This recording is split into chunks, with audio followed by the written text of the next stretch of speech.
Good morning, students. Today we are going to start lesson second of history, writing and city life. शहरी जीवन और लेखन कला. हमने लेसन फर्स्ट के लास्ट में हमने पढ़ा था कि जो शहरी जीवन है वो लगभग 5000 साल पहले शुरू हुआ. तो आज जो हम पढ़ेंगे सेकेंड लेसन में, तो उसी की शुरुआत से हम पढ़ेंगे कि सिटी लाइफ कैसे शुरू हुई और कहाँ शुरू हुई.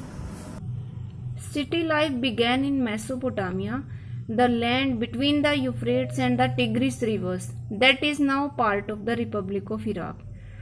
शहरी जीवन जो था वो मेसोपोटामिया में शुरू हुआ था. मेसोपोटामिया बहुत इंपॉर्टेंट नेम है ये, इसी के बारे में ये लेसन है. और ये जो धरती थी between the Euphrates and the tigris river, ये दो नदियों के बीच का क्षेत्र है. एक है यूफ्रेट्स जिसको फरात कहते हैं और टिग्रिस मतलब दजला.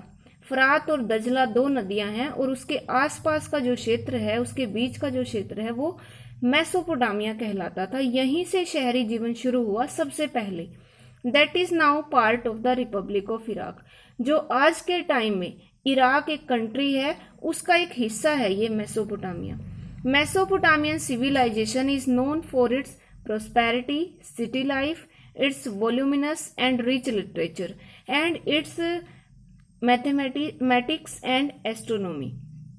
और जो मेसोपोटामियन सभ्यता है, सिविलाइजेशन है, उसको उसकी समृद्धि के लिए, उसके शहरी जीवन के लिए, उसकी विशाल और समृद्ध लिटरेचर के लिए, समृद्ध साहित्य के लिए, और उसके मैथ यानी कि गणित, और उसकी एस्ट्रोनॉमी में स्टडी ऑफ स्पेस, खगोल विद्या, इन सब के लिए मेसोपोटामिया को जाना जाता है. Mesopotamia's writing system and literature spread to the eastern Mediterranean, northern Syria and Turkey after 2000 BCE. Mesopotamia की जो राइटिंग थी, लेखन कला थी, राइटिंग सिस्टम, और उसका जो लिटरेचर था, लिटरेचर में साहित्य जिसमें बहुत सारी चीजें लिखी गई, वो स्प्रेड में फैल गया. पूर्वी मेडिटेरियन, मेडिटेरियन कहेंगे जहां भूमध्य सागर है उसके आसपास के प्रदेशों में, पूर्वी भूमध्य सागर के प्रदेशों में फैल गई लेखन कला. और जो नॉर्दर्न सीरिया, सीरिया एक कंट्री है, उस उत्तर सीरिया में और टर्की तक यहाँ, और ये कब फैली? 2000 ईस्वी पूर्व में. BCE का मतलब ईस्वी पूर्व, BCE मतलब before Christian era. Christian era से फर्स्ट सेंचुरी शुरू होती है, जैसे कि फर्स्ट सेंचुरी से अब हम 21st सेंचुरी में हैं, तो आज से लगभग हम 21 सेंचुरीज ये और 2000 ये, तो यहाँ पे 4100 साल पहले की बात हो रही है. ये बैक में चलती थी इसलिए इसको बिफोर लिखा है, BCE, बिफोर क्रिश्चियन ईरा. इसके बाद जो सेंचुरी आएगी वो 1900 BCE आएगी, फिर 1800 BCE, फिर ऐसे करके 1000 BCE, फिर 500 BCE और फिर 100 BCE. और जब 100 BCE कंप्लीट हो जाएगी तो फिर फर्स्ट सेंचुरी शुरू होगी और उसके बाद लिखा जाएगा CE, ना कि BCE. उसका मतलब होगा क्रिश्चियन ईरा या कॉमन ईरा. तो जो फर्स्ट सेंचुरी है उसी से अब चलते हुए हम आ रहे हैं और अब 21st सेंचुरी चल रही है. तो ये बात हो रही है 2000 ईस्वी पूर्व की. इसका मतलब आज से लगभग 4000 साल पहले की ये बात हो रही है, जब मेसोपोटामिया में शहरी जीवन शुरू हुआ था और लेखन कला शुरू हुई थी. तो इसकी जो लेखन कला थी वो 2000 ईस्वी पूर्व में टर्की, सीरिया और मेडिटेरियन के जो प्रदेश थे उनमें फैल गई. So that the kingdoms of that entire region were writing to one another. और इसका जो यूज हुआ वो वहां के साम्राज्य एक दूसरे के साथ राइटिंग करके, लेखन कला के माध्यम से एक दूसरे से बात करने लगे. And to the pharaoh of Egypt, pharaoh of Egypt आपने ये लेसन, ये मिस्र के जो फराव थे, ये लेसन आप पढ़ चुके हो, शायद पढ़ चुके हो इंग्लिश में, या फिर आप पढ़ोगे. इंग्लिश में भी है ये तुतनखामेन का एक चैप्टर. तो ये इजिप्ट के जो फराव थे वहां तक भी इनकी लेखन कला पहुंची. In the language and script of Mesopotamia, Mesopotamia की लिपि में और उनकी भाषा में. Here we shall explore the connection between city life and writing. और यहाँ हम लेखन में और शहरी जीवन में, सिटी लाइफ में एक कनेक्शन, यानी कि इनके बीच में क्या दोनों के बीच में संबंध था उसको एक्सप्लोर करेंगे, उसके बारे में पता लगाएंगे। And then look at some outcomes of a sustain tradition of writing. और हम इस लेखन कला की जो ये परंपरा थी, सस्टेन का मतलब कंटिन्यू थी, जो कंटिन्यूड, उसके आउटकम्स देखेंगे, उसके रिजल्ट्स देखेंगे कि जो लेखन कला की परंपरा मौजूद रही उसके क्या परिणाम निकले। इस मैप के थ्रू हम थोड़ा सा अंडरस्टैंड करेंगे मेसोपोटामिया के बारे में। यहाँ पे देखिए, ये है टिग्रिस रिवर, ये यूफ्रेट्स। तो यही हमने अभी पढ़ा था शुरुआत में जब ये लेसन शुरू हुआ। टिग्रिस यानी कि दजला रिवर और यूफ्रेट्स इट मीन्स फरात रिवर। तो ये दो नदियां हैं जो बहुत इम्पोर्टेंट हैं, और ये आज का इराक है, प्रेजेंट डे जो इराक है उसका ये भाग है। इन दोनों नदियों की ये जो रिवर्स बहुत सारी यहाँ पे गई हुई हैं, जो ट्रिब्यूटरीज होती हैं, और इन दोनों का जो ये मेन एरिया था, ये सारा जो है मेसोपोटामिया कहलाता था उस टाइम में। और बहुत ही फर्टाइल लैंड था, ये उपजाऊ क्षेत्र था। और यहाँ पे एक इस उपजाऊपन की वजह से ही, इन नदियों की वजह से ही एक सभ्यता विकसित हुई थी जिसको मेसोपोटामियन सिविलाइजेशन कहते हैं। जैसे कि सिंधु नदी के किनारे जो कि इंडस रिवर है, हड़प्पा सभ्यता विकसित हुई थी। तो ये दोनों ही समकालीन मानी जाती हैं, दोनों का टाइम पीरियड एक ही माना जाता है।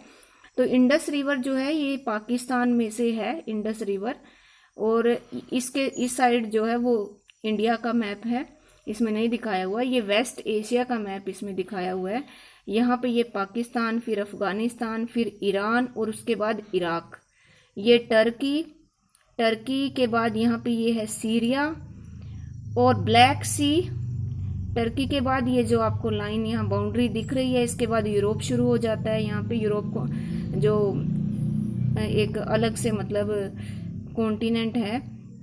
इसके बाद ये इधर इजिप्ट, जिसमें आप देख रहे हो नील रिवर जो सबसे लॉन्गेस्ट है वर्ल्ड की, तो ये है अफ्रीकन कॉन्टिनेंट है ये। और ये जो नीचे है डेजर्ट ऑफ अरेबिया, अरब का रेगिस्तान है ये सारे अरेबियन कंट्रीज हैं। इनको खाड़ी देश कहा जाता है। और खाड़ी देश क्यों कहते हैं इनको, क्योंकि ये पर्शियन गल्फ है, यहाँ पे फारस की खाड़ी। पर्सिया जो है वो ईरान को कहा जाता था पुराने टाइम में, और इसीलिए इस खाड़ी का नाम भी पर्शियन गल्फ है, फारस की खाड़ी। इसीलिए इन देशों को खाड़ी देश कहा जाता है, क्योंकि ये इस खाड़ी के पास है। जैसे कि बंगाल की खाड़ी है, ऐसे ही यहाँ पे पर्शियन फारस की खाड़ी है, पर्शियन गल्फ। इसमें जैसे सऊदी अरेबिया, संयुक्त अरब अमीरात, ओमान, बहुत सारे कंट्रीज हैं। तो इनसे ऊपर, इन अरेबियन कंट्रीज से ऊपर ये जो हिस्सा है जो आज के इराक का है, ये उस टाइम मेसोपोटामियन सिविलाइजेशन थी। इसमें 4 बहुत इंपॉर्टेंट सिटीज हुई हैं। जैसे एक है मारी, इनके बारे में हम इस लेसन में पढ़ेंगे। मारी, एक है बेबीलोन, उरुक और उरुक, बेबीलोन, मारी, ये 4 बहुत ही इंपॉर्टेंट सिटीज हैं यहाँ की। और इन सिटीज के बारे में हम 1 बाय 1 इसमें लेसन में पढ़ेंगे इनके बारे में। ये जो साउथ पार्ट है मेसोपोटामिया का, इसको बेबीलोनिया कहा जाता था, बेबीलोनिया। तो इनके बारे में हम डिटेल में अब पढ़ेंगे। इससे आपको थोड़ा सा अंडरस्टैंड हो गया होगा मेसोपोटामिया के बारे में। In the beginning of recorded history, recorded means जो लिखित में हमें मिलती है, उस लिखित इतिहास की शुरुआत में the land mainly the urbanised south, जो मुख्य रूप से दक्षिणी भाग था, अर्बनाइज का मतलब जो शहरी दक्षिणी भाग था। सी डिस्कशन बिलो, इसके बारे में हम नीचे डिस्कस करेंगे। Was called Sumer and Akkad, वो 2 नामों से जाना जाता था, एक सुमेर और एक अक्कद। आफ्टर 2000 BCE, 2000 ईस्वी पूर्व के बाद, when Babylon became an important city, जब बेबीलोन एक महत्वपूर्ण शहर बन गया। बेबीलोन, जिसके बारे में अभी मैंने मैप में आपको बताया है, जो साउथ में है बेबीलोन। 4 सिटीज मैंने आपको बताई थी, उनमें से बेबीलोन भी एक था। The term Babylonia was used, तो उसके लिए बेबीलोन के लिए बेबीलोनिया शब्द का यूज किया जाता था। फॉर द साउदर्न रीजन, जो भी सारा दक्षिणी भाग था उसको बेबीलोनिया कहा जाता था, क्योंकि वहां पे बेबीलोन एक शहर था। From about 1100 BCE when the Assyrian established there kingdom in the north, जब असीरिया के लोगों ने नॉर्थ में, उत्तर में अपना साम्राज्य स्थापित किया, the region became known as Assyria, तो इस क्षेत्र को यानी कि नॉर्थ वाले हिस्से को असीरिया कहा जाने लगा। The first known language of the land वो सुमेरियन, ये बहुत इंपॉर्टेंट लाइन है कि इस क्षेत्र की सबसे पहली जो लैंग्वेज थी, जो जानी जाती थी, फेमस थी, वो सुमेरियन थी। It was gradually replaced by Akkadian, और इसके बाद धीरे धीरे अकादियन भाषा ने स्थान ले लिया, पहले सुमेरियन और फिर अकादियन। और अकादियन का स्थान कब मिला उसको? अराउंड 2400 BCE, लगभग 2400 ईस्वी पूर्व के आसपास। 2400 ईस्वी पूर्व से पहले सुमेरियन थी और 2400 ईस्वी पूर्व के आसपास अकादियन शुरू हो गई। व्हेन अकादियन स्पीकर्स अराइव्ड, और ये कब शुरू हुई? जब अकादी भाषा बोलने वाले लोग वहां आ पहुंचे। This language flourished till about Alexander's time, Alexander जिसको सिकंदर कहते हैं, सुना भी होगा इतिहास में नाम, अलेक्जेंडर के टाइम तक ये भाषा फ्लोरिस्ट होती रही, फलती फूलती रही। With some regional changes occurring, कुछ क्षेत्रीय बदलावों के साथ। From 1400 BCE Aramaic also trickled in, और फिर 1400 ईस्वी पूर्व के आसपास लगभग 1000 साल तक तो अकादियन चलती रही। फिर 1400 ईस्वी के आसपास क्या हुआ? एक नई भाषा आ गई जिसको अरेमाइक कहते हैं। और इसके बारे में भी आप एक लेसन आपकी इंग्लिश की बुक में पढ़ चुके हो, शायद ये फर्स्ट ही लेसन है अरामाइक के बारे में।